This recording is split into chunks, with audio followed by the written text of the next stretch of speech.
the podcast nowhere near Hollywood. It's Afternoon Coffee with Mike and Tim. Hey, that was good.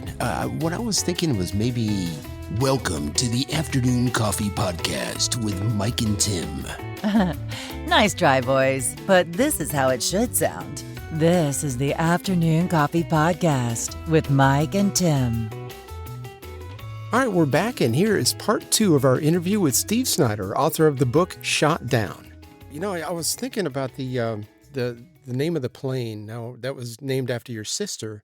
Now, that's up to the pilot to name the plane. I've seen, you see these planes, and all of them have some kind of name on them. So that was really up to the main pilot. Yes, the lead pilot, the first pilot, was the commander of the plane and the crew.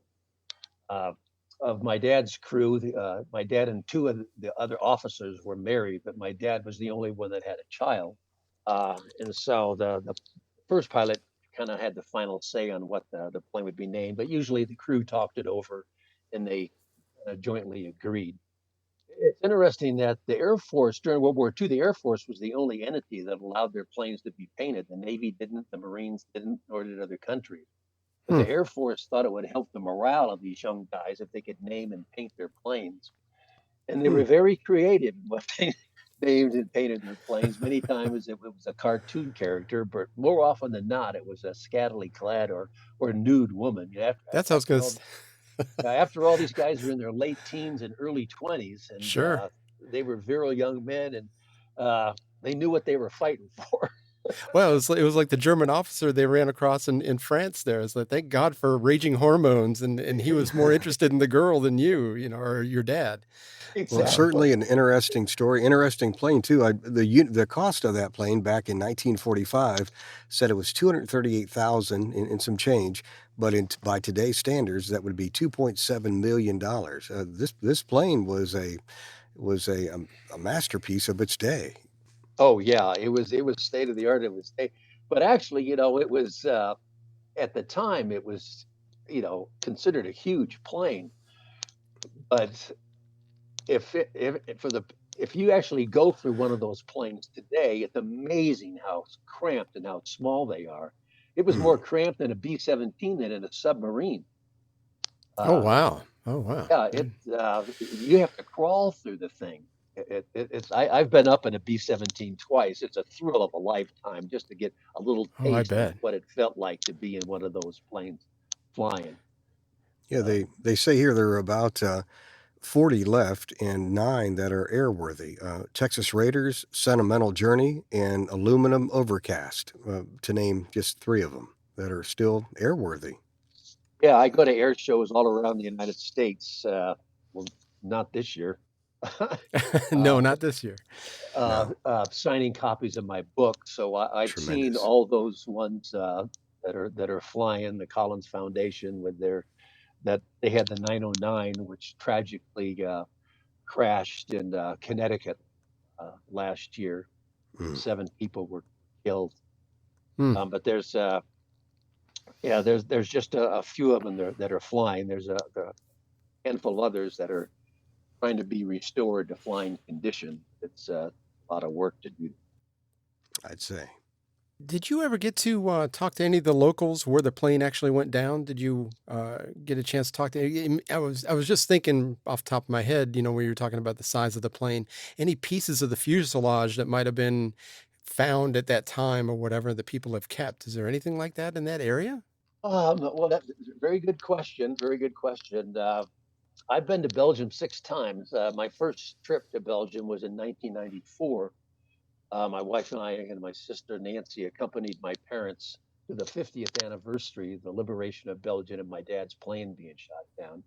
And that's when the story kind of became personal for me, because I saw all these houses and farms where he was hidden and are still there today. And I've been inside and been in the rooms where he'd been hidden, and I get goosebumps just Oh yeah. talking about it.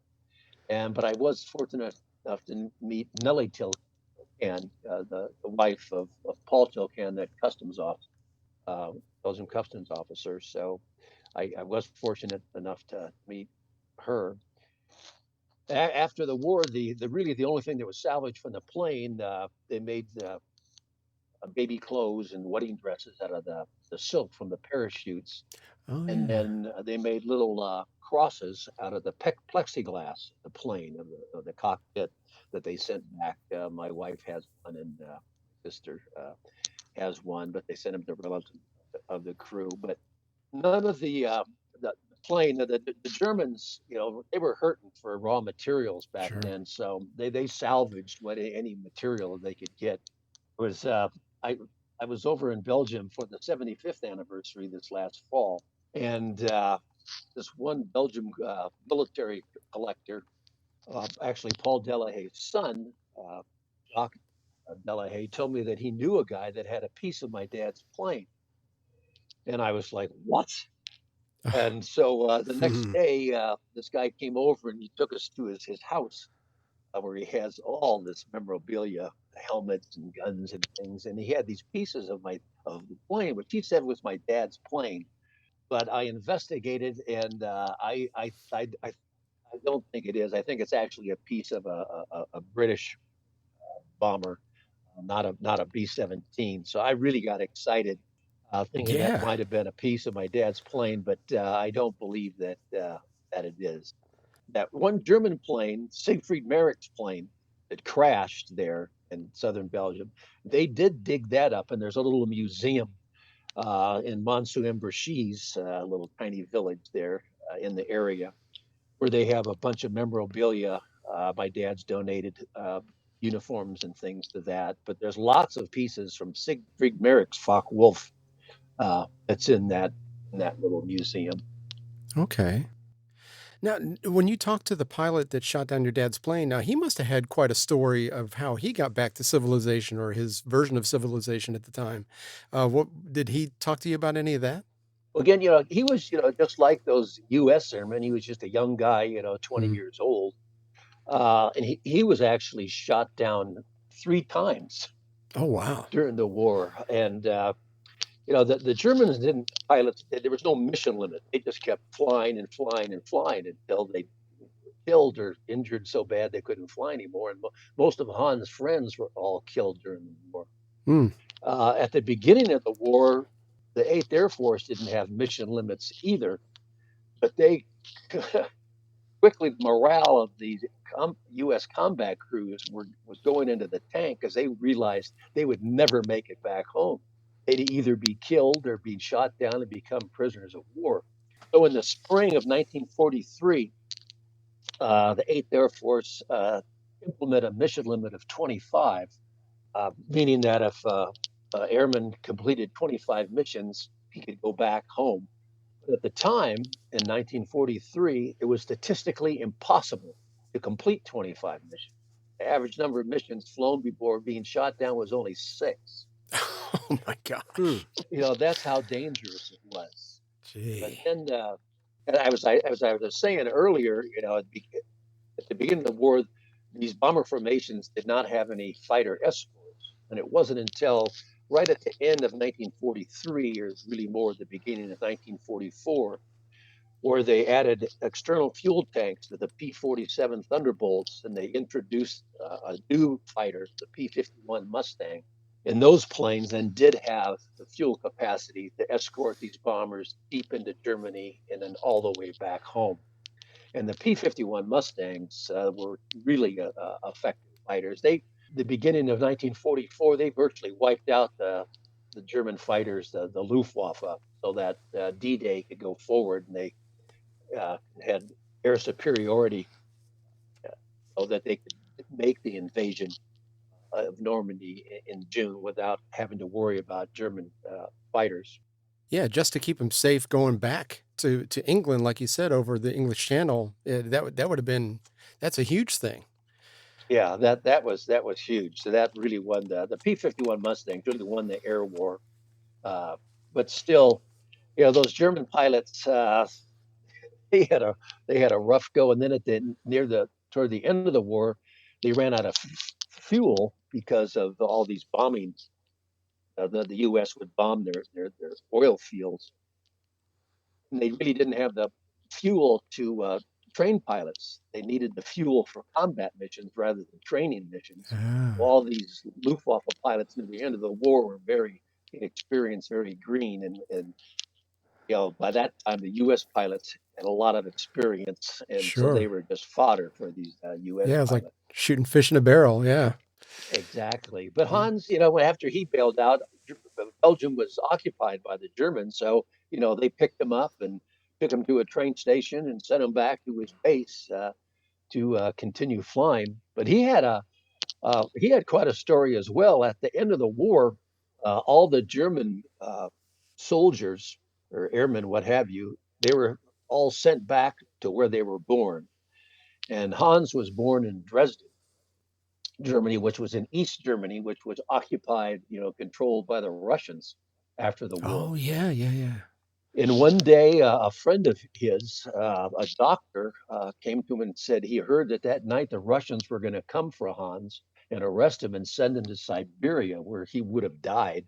Hmm. So that night, he snuck across the border from East Germany, Russian controlled East Germany, and the US controlled West Germany, which saved his life. And then he became a translator after the war. So that was another fortunate thing for me that Hans, when I talked to him, could speak perfect English. And Hans actually worked for a while for the U.S. occupational forces, who were the governing Germany after the war until they could establish their own civil authorities. And he worked helping in the effort to denazify the German youth. So he would have classes, try to Okay. teach the German youth that about the benefits of democracy rather than fascism. So he's definitely a convert then. Yeah. Yes. Very good. Now, since the wall came down, yeah, obviously he's got friends or he had family back in Dresden. In 91, did he go back and get to visit? And I don't know when you talked to him though, so maybe I should ask that first. Well, I interviewed him for the book in 2013. Oh, okay.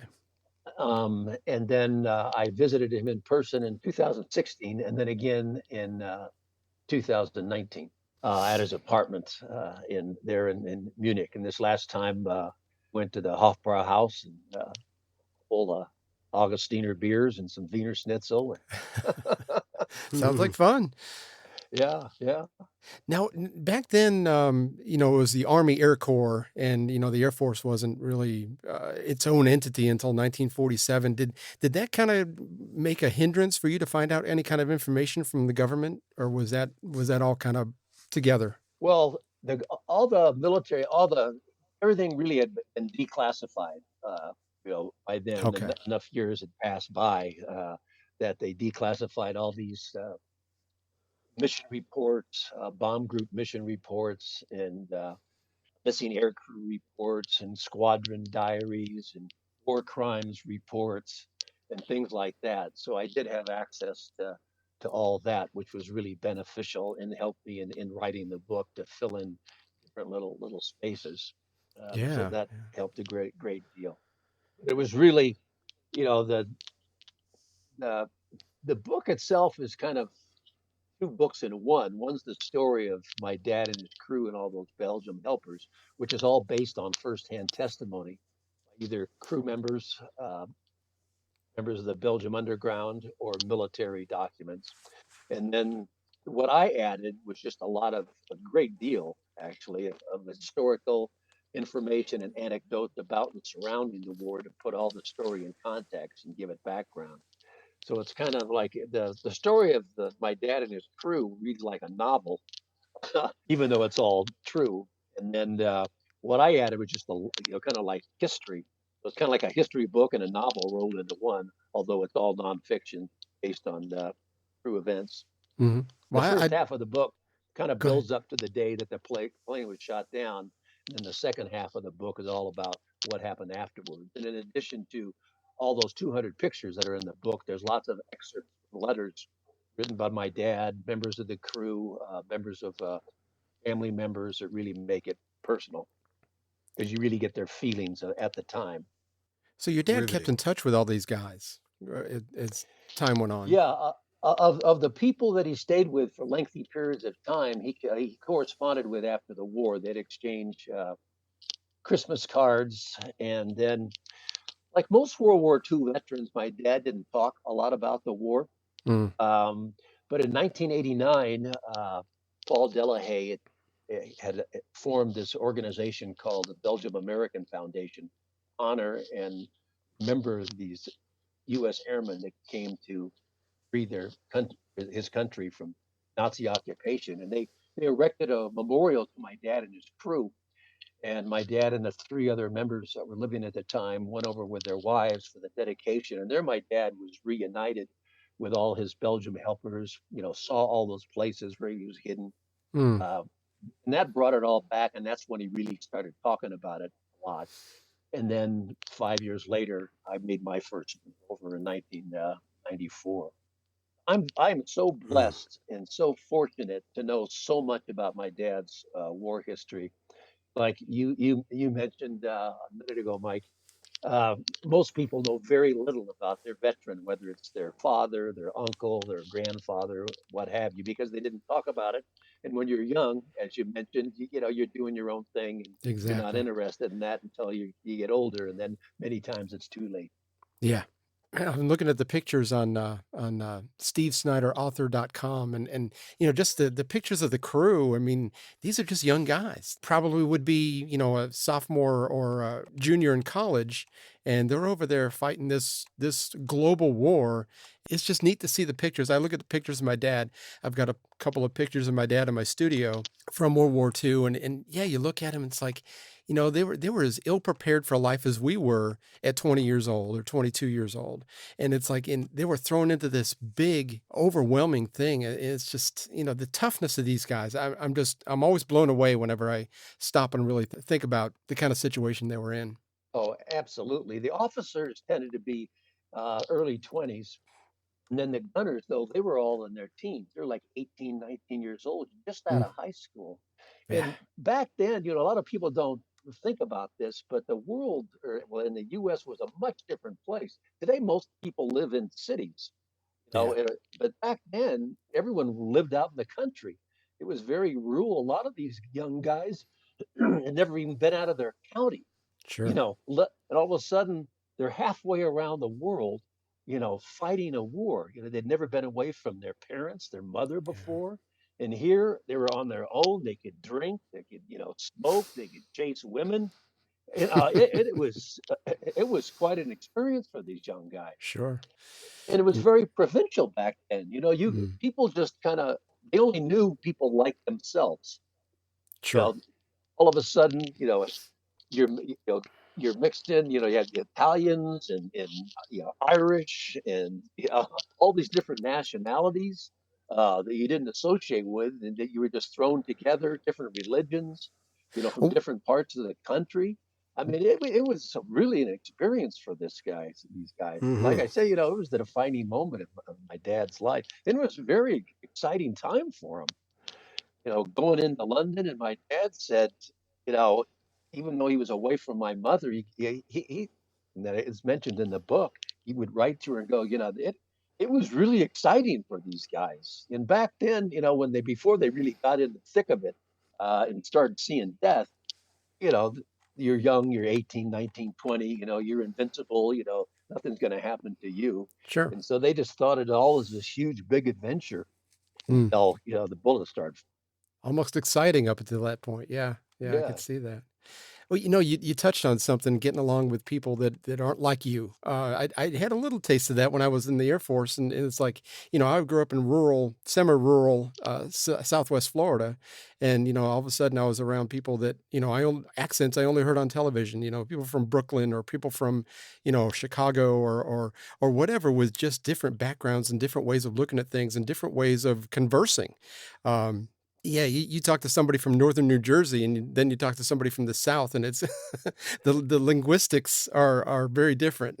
So, but Yeah, and that was different for you, and like different from me. But he had the advantage of TV. There was no TV back then. sure, sure, There was no internet. There was no yep, social media. The Yeah. only thing anyone could know about was if you heard something on the radio or if you read it in a newspaper. So yeah, yeah, yeah, it's totally different. And I like when I went into basic training, I was like, yeah, I was born and raised in Southern California, and I'm back in Louisville, Kentucky, and it's snowing, and I never even seen it snow before. And these guys from Michigan and Minnesota were laughing at me like, what a dummy this guy is. Or these guys from Kentucky with these Southern accents. So yeah, even Yeah. back in the '70s when I was uh, in the army and in basic training and stuff, it was different. But yeah, I mean, Yeah. you made a great point. There was no TV. There was no really even kind of a taste of what it was like in other parts of the country or whatever, even know what the snow even looked like maybe. So that's Yeah. very interesting. So what's next for Steve Snyder? What's your next move? Well, okay. Well, this year's a little different with the coronavirus. As I mentioned, usually I'm traveling quite a bit, going to these air shows, signing copies of my book, or making presentations to different types of organizations. I'd mentioned earlier that right since I wrote this book, it's basically changed my life. I basically work full time promoting my book. I'm on social media quite a bit. Yeah, I worked with my youngest son and some other people to produce a little documentary short, a 13-minute documentary short that I've entered into a number of film festivals. Unfortunately, now a lot of these having to show them, stream them online rather than having actual, people in sure. theaters. But it's been accepted into a number of festivals and won a number of awards so far. So that's kind of Good. exciting. The reason that we kind of put that together is maybe, create interest or get interest in, maybe somebody thinking it would make a good miniseries or a movie. So that's kind of what I'm involved in these days. Well, hopefully this whole virus thing will be over pretty soon, and we can kind of go back to a semblance of normalcy. You can start doing your traveling again, and hopefully there'll be somebody that will look at this story and say, "Man, it would be a great miniseries." You don't see too many miniseries on TV anymore, but I think that this definitely would be in that category. Oh yeah. There's a lot to unwrap here.